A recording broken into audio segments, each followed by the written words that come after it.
All right. Welcome to the Tom Bentey Media Podcast. This is the first podcast that will be on all the different podcast outlets, including YouTube as well. I did a bunch of video podcasts in 2019, and now I'm going to put this on YouTube, and I'm also going to put this on all the different Spotify, Apple, iTunes, etc. So thank you so much for tuning in. And my first guest on this new podcast adventure is Juan, and he's here to talk about his big move from New Jersey to North Carolina and all that goes into that, and the reason why he's moving down there and all the benefits and how he's going to assimilate his business. So just to back up a little bit, how I met Sean just a few months ago in October of 2020, we're part of a mountain biking crew, and we went up to Alamucci State Park in northern New Jersey, and I got my ass rocked on a very extreme mountain biking trail that I wasn't prepared for, but it was a hell of a day. And me and Sean linked up. We became friends. It turns out that he does marketing. I do video marketing. And we're talking about potentially doing some business ventures together. Me providing video marketing services to his clients, and him providing marketing services to mine. Great guy. We continued to bike throughout the fall. He's from Colonia. I'm from Edison. We're the same age, so we have a lot in common. And I found it interesting that although it sucks that he's leaving so quickly, because he's a great dude and I love biking with him and hanging with him, but I do think it's interesting that he's making the move from New Jersey to North Carolina. And I think a lot of people are thinking about it, contemplating making that move. So Sean, why don't you tell us a little bit about your backstory first off, and then what led up to the move and why you ultimately decided to make the move from from New Jersey to North Carolina. Well, hey Tom, thanks for having me on your show. And this is also my first time being on the podcast, being interviewed. So this will be very interesting. You mentioned we do have a lot of things in common, and apparently one of them is wearing black V-neck shirts. Totally not scripted. Anyway, so back to your question. I mean, I've been in New Jersey for a very long time. It's at least, over 30 years. And I love New Jersey. And every state has its pros and cons. And certain cons don't really arise until the situation calls for it. And my situation is, partying in my 20s and 30s. I'm not thinking about retirement. I'm not thinking about many different things like kids. So now, in the last few years, I have two kids, two young children, married with a wife, beautiful wife, by the way, in case she's listening to this or watching this.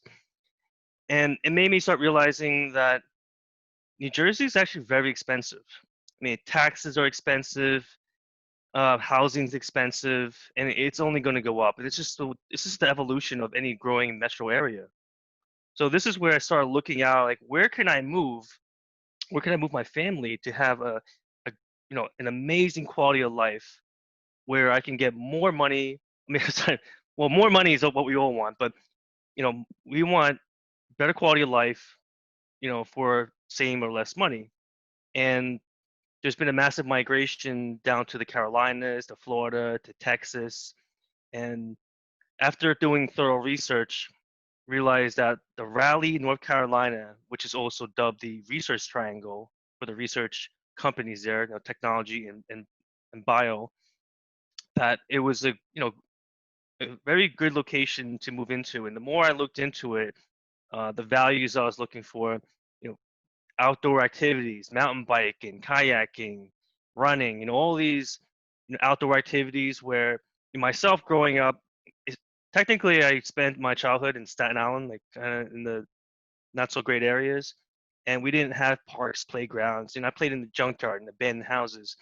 And even moving into Colonia, you still couldn't necessarily ride your bicycle and be safe. And now I think back at it, I'm skateboarding and riding my bike down these busy streets.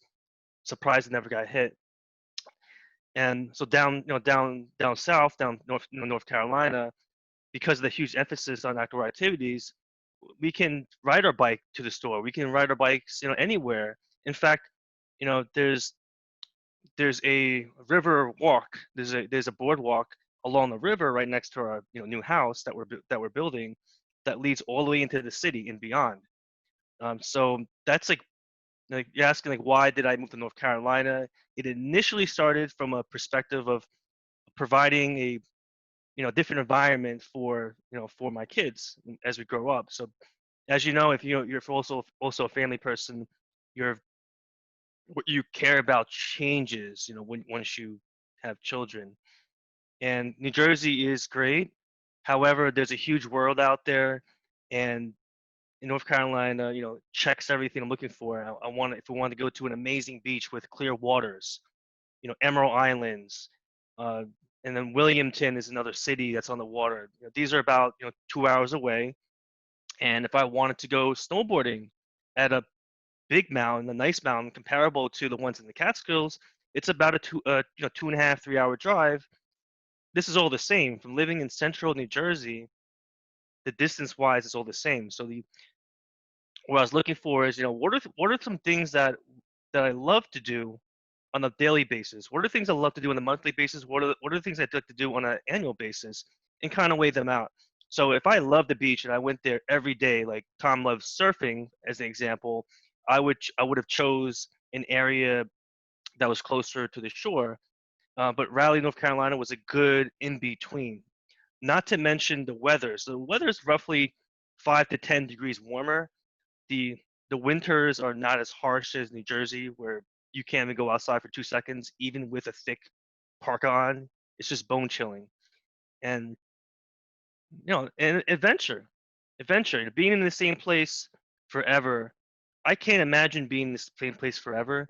And we do travel. Like everyone travels when we can. We go on vacation, and it's short lived to just kind of give us a little different perspective on life and excitement. But I feel like moving down there is bottom line. It's going to be an amazing adventure, amazing quality of life, and that's what I mean by that. That's great. So initially, it was not a business move. It was more of a lifestyle move, providing a better life for your family, being outdoors more months out of the year. And then, yeah, and I mean, I agree with you. No one loves New Jersey more than I do. But this time of year, from January through probably April, May, I mean, the weather is just miserable. There's nothing going on. It's hard to really take advantage of being outside because it's a lot of rain, a lot of cold, a lot of snow. And if I was able, I'm not able to because my business is here and I work with a lot of local companies from a video production standpoint. But if I was able, I would probably go to Southern California from January through May because I love being outside. I love surfing. I love biking, etc. But you had this idea you wanted to provide a better life from your family. It's lower taxes. Now, how do you make that move from a business standpoint, and how is it feasible for you from a business standpoint? So why don't you tell us a little bit about your company, what you do, and how you plan on implementing your strategies in North Carolina? Sure.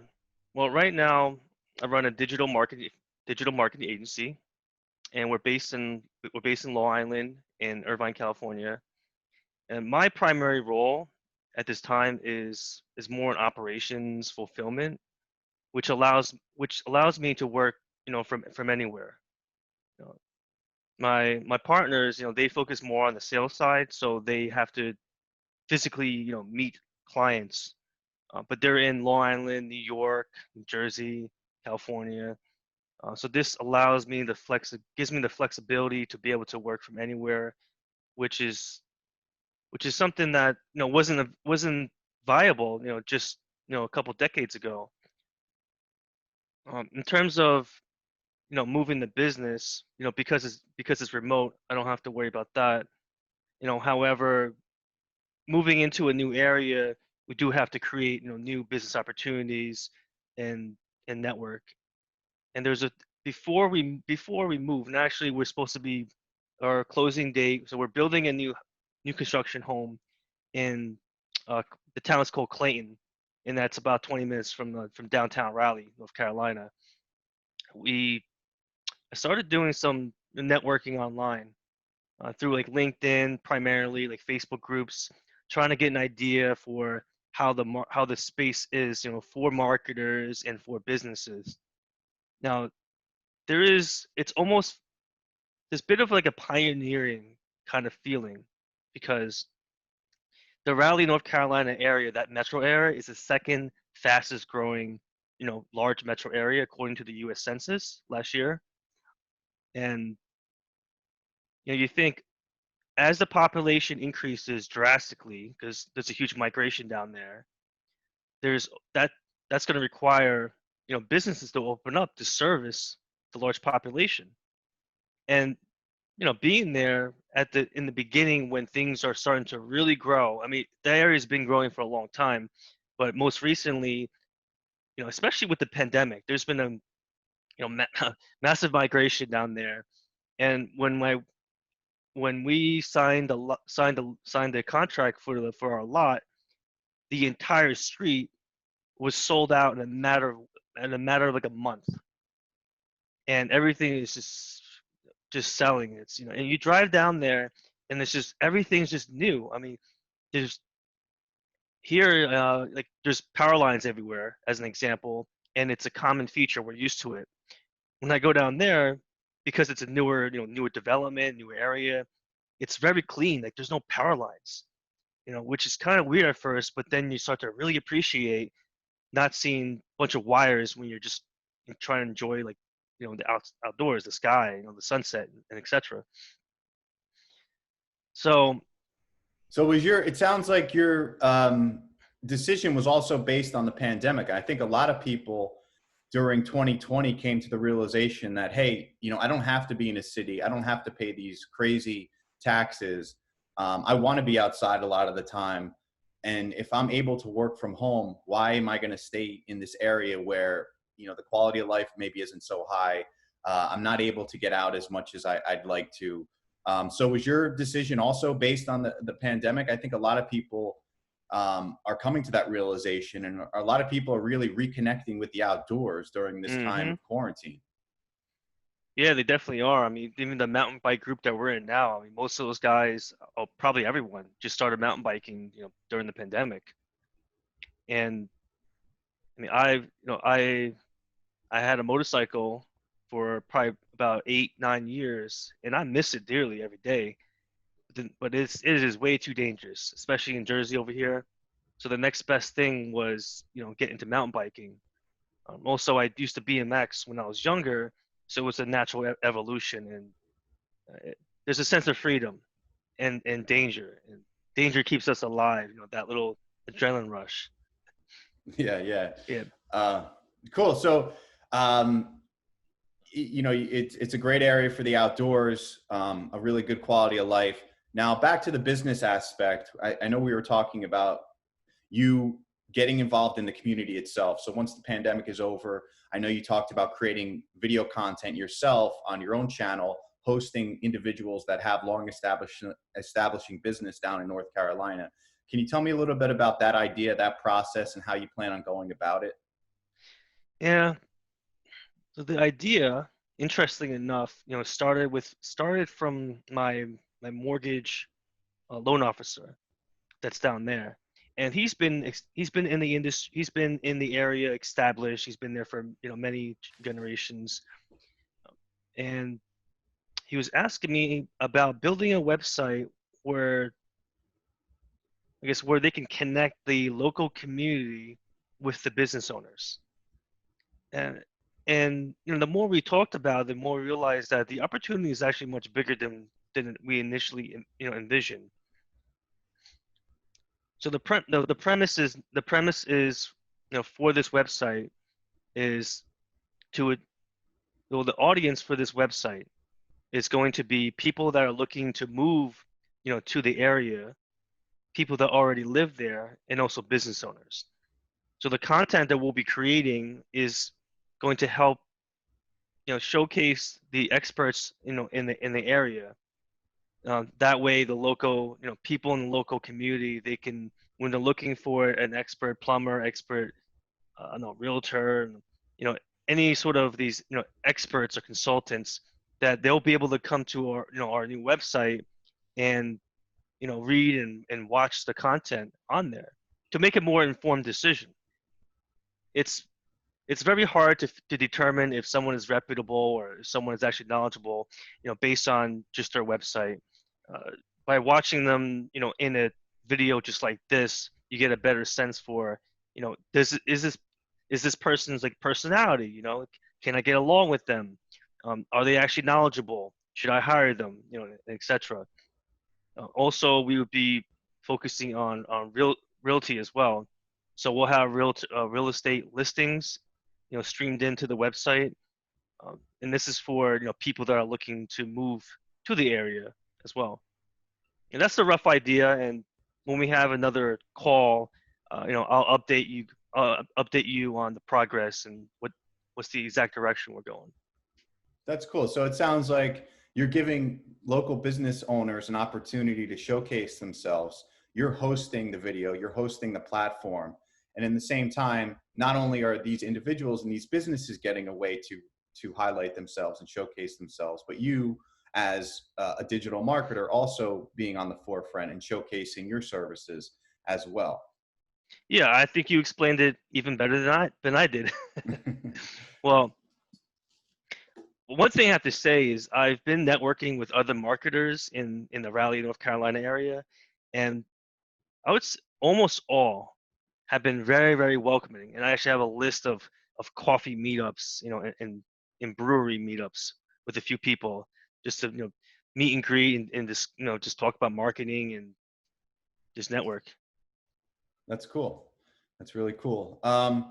So let's talk a little bit about marketing and your strategy when you're working with local businesses. Can you give us some tips or some ideas how we can maybe promote ourselves from a marketing standpoint, even as an individual too? How do you approach each job that you are received, and how do you go about highlighting a business and making sure that their services are well marketed and well received?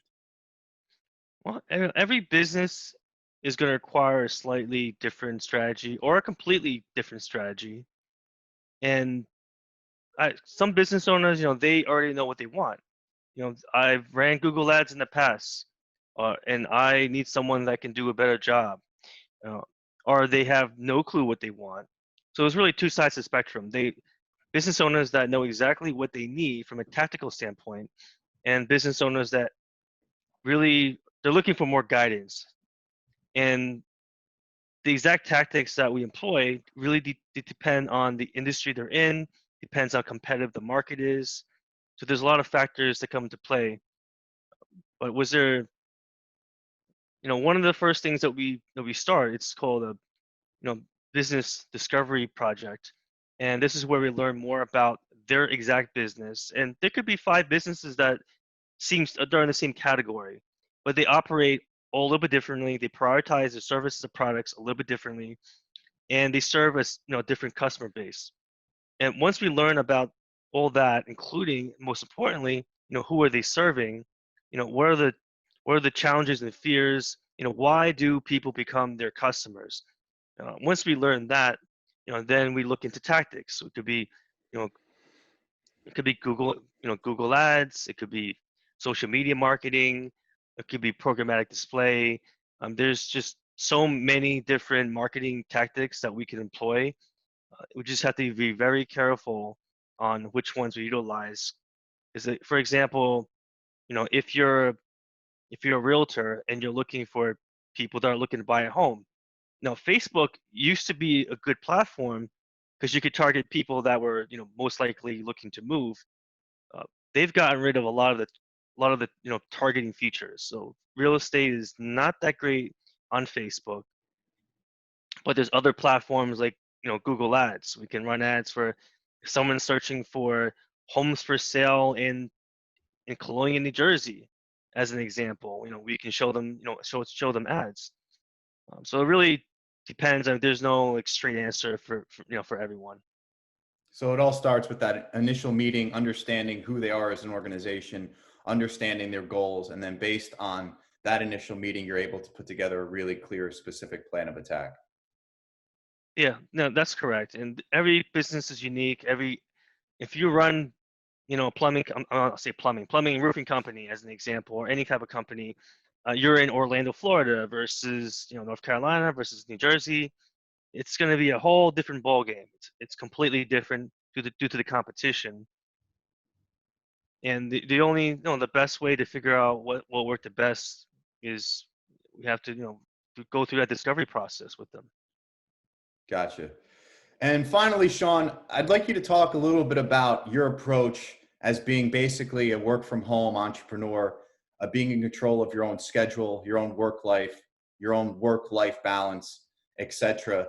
How do you go about it? What are some tips and tricks you can tell everyone else that might be looking to start their own initiative? And a lot more people are being forced to work from home now, obviously because of the pandemic. You've been working from home previous to that. What are the pros and cons, and what's your approach, and how do you stay productive? Well, so this depends on who you're working for. If you're working from home from corporate, that's one thing. But are we talking more along of freelancing or starting your own business? Yeah, I mean, it seems like, even though you work for another organization, I mean, you're pretty independent, and you get to set your own schedule, and you get to, basically go about it from your personal point of view. So, what's your approach to staying productive when you have that much mobility and freedom? Well, even though I am one of the founders of Business Nucleus, all our staff members, they all work remotely and they enjoy the same flexibility. If we have client meetings, internal meetings, they have to be there.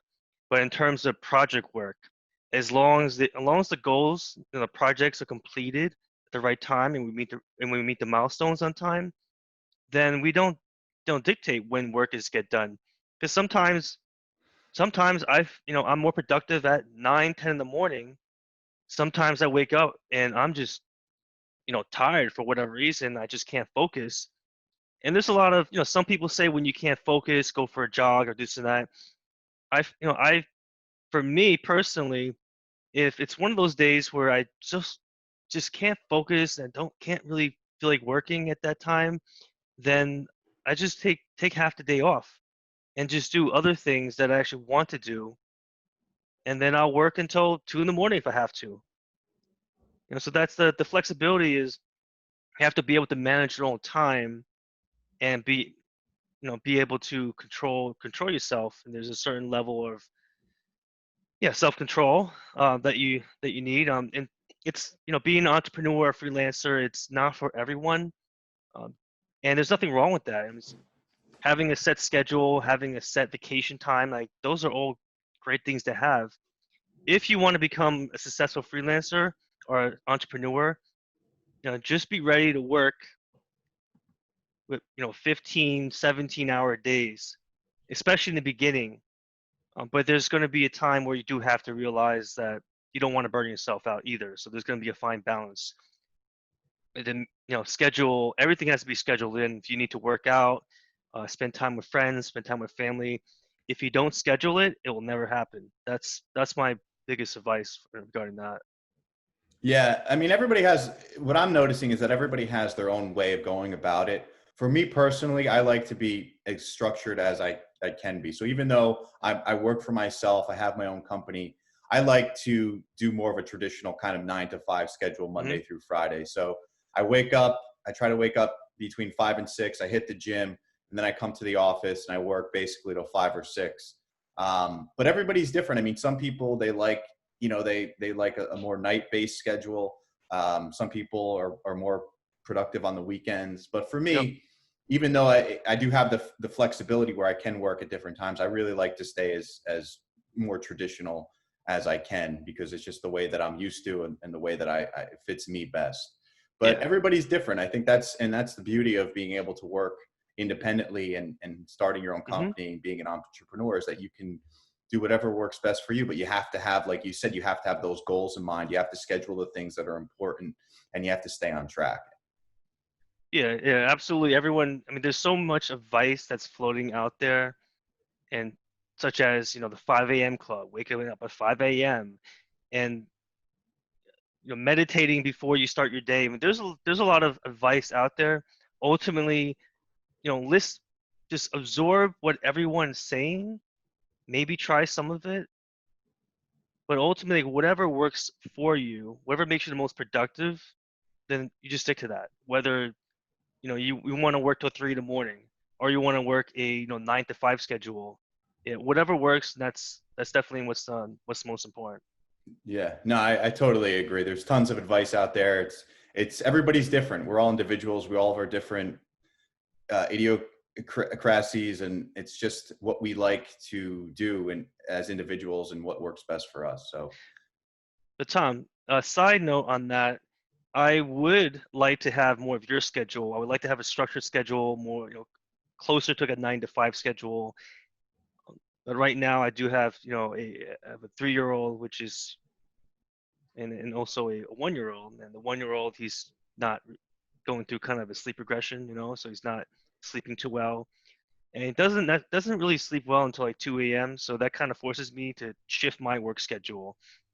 But yeah, I no, totally. Well, I understand, but I don't understand because you really can't understand what it's like to have children and to be under their prerogative and really just base your whole life around different human beings. So obviously you're in a completely different life situation than I am. I'm single. I don't have kids.